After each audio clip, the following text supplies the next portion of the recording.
Hi hello welcome back to our channel. ഇന്ന് ഞാൻ വന്നിട്ടുള്ളത് വളരെ എളുപ്പത്തിൽ തയ്യാറാക്കാൻ പറ്റുന്ന നാടൻ ബീഫ് കറിയുടെ റെസിപ്പി ആയിട്ടാണ്.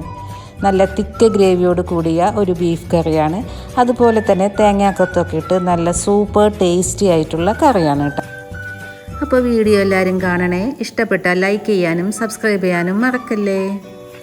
1 കിലോ ബീഫ് എടുത്ത് കഴുകി വൃത്തിയാക്കി വെച്ചിട്ടുണ്ട്. ഇന്ന് നമ്മൾ കറി വയ്ക്കുന്നത് കുക്കറിലാണ്.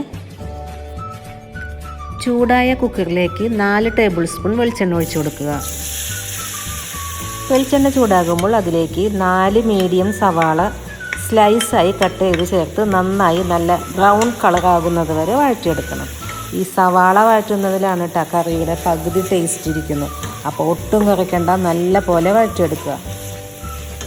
1 ടീസ്പൂൺ ഉപ്പ് കൂടി ആഡ് ചെയ്യണം കേട്ടോ. ഇനി നമുക്ക് ഇതിലേക്ക് ഇഞ്ചി വെളുത്തുള്ളി ചതച്ചത് 2.5 ടേബിൾ സ്പൂൺ ആഡ് ചെയ്യുക.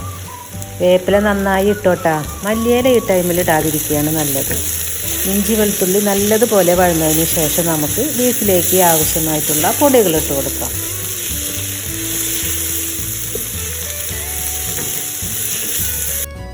ഇതിലേക്ക് മല്ലിപ്പൊടി 4 ടേബിൾ സ്പൂൺ, കാശ്മീരി മുളക് പൊടി 2 ടേബിൾ സ്പൂൺ, സാദാ മുളക് പൊടി 1 table spoon, garam masala 1 teaspoon, കുരുമുളക് പൊടി 1/2 ടീസ്പൂൺ, പെരിഞ്ജീരകപ്പൊടി 1 ടീസ്പൂൺ, മഞ്ഞൾപ്പൊടി 1 ടീസ്പൂൺ.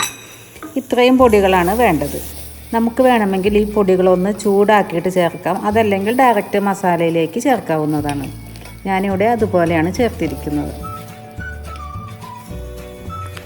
അടുത്തതായിട്ട് ഒരു വലിയ തക്കാളിയും 2 പച്ചമുളകും കട്ട് ചെയ്ത് ഇട്ട് കൊടുക്കുക.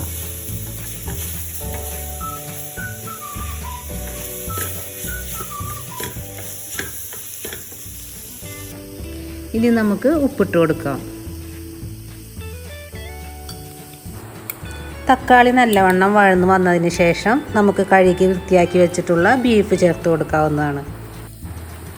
ബീഫ് നന്നായിട്ട് മസാലയായിട്ട് യോജിക്കുന്ന വിധത്തിൽ 2 മിനിറ്റ് നേരം നല്ലപോലെ ഇളക്കി യോജിപ്പിക്കുക. ഈ ടൈമിൽ വെള്ളമൊന്നും ചേർക്കണ്ട കേട്ടോ. ഒരു 10 മിനിറ്റ് ലോ ഫ്ലെയിമിൽ ഇരിക്കട്ടെ. അപ്പോൾ ബീഫിൽ നിന്ന് തന്നെ നന്നായിട്ട് വെള്ളം ഇറങ്ങും. ആ വെള്ളത്തിൽ തന്നെ ബീഫ് മസാല ആയിട്ട് നല്ലപോലെ മിക്സായിട്ട് ഒന്ന് വേവട്ടെ.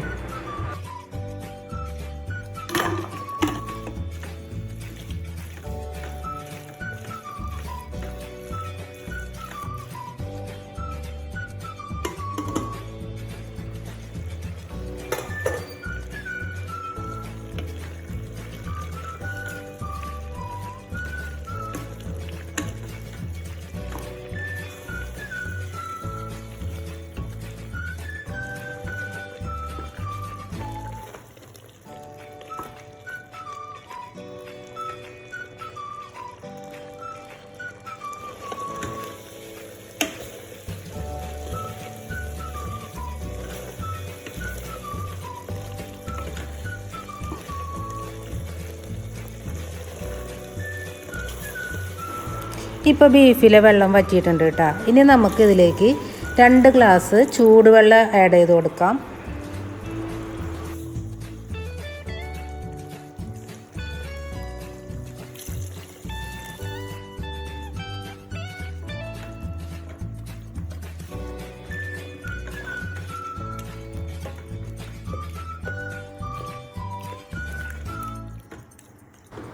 ഈ ടൈമിൽ ഉപ്പൊന്ന് നോക്കണം.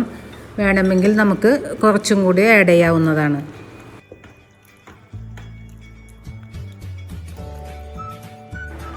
ഇനി നമുക്ക് കുക്കർ അടച്ച് വെച്ച് വേവിക്കാം കേട്ടോ. ബീഫിൻ്റെ വേവ് ഡിപ്പെൻസാണ്. എനിക്കിവിടെ 4 വിസിലടിച്ചപ്പോഴാണ് വെന്ത് കിട്ടിയത് കേട്ടോ. ആദ്യത്തെ വിസിൽ ഹൈ ഫ്ലെയിമിലും ബാക്കി 3 വിസിൽ ലോ ഫ്ലെയിമിലാണ് അടിച്ചത്.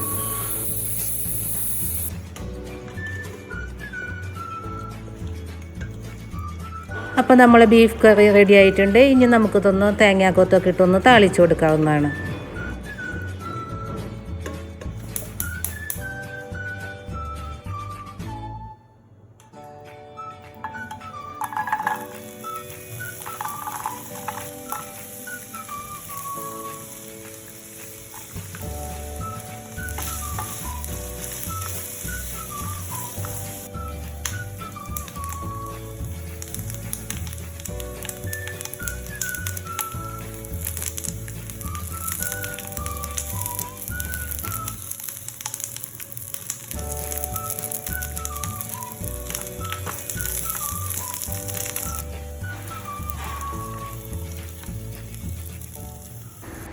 അപ്പോൾ നമ്മൾ സൂപ്പർ ടേസ്റ്റി ആയിട്ടുള്ള എളുപ്പത്തിൽ തയ്യാറാക്കാവുന്ന ഒരു ബീഫ് കറി ഇവിടെ റെഡി ആയിട്ടുണ്ട്. അപ്പോൾ വീഡിയോ എല്ലാവർക്കും ഇഷ്ടപ്പെട്ടെന്ന് വിശ്വസിക്കുന്നു. അടുത്ത വീഡിയോ ആയിട്ട് അടുത്ത ദിവസം വരാം.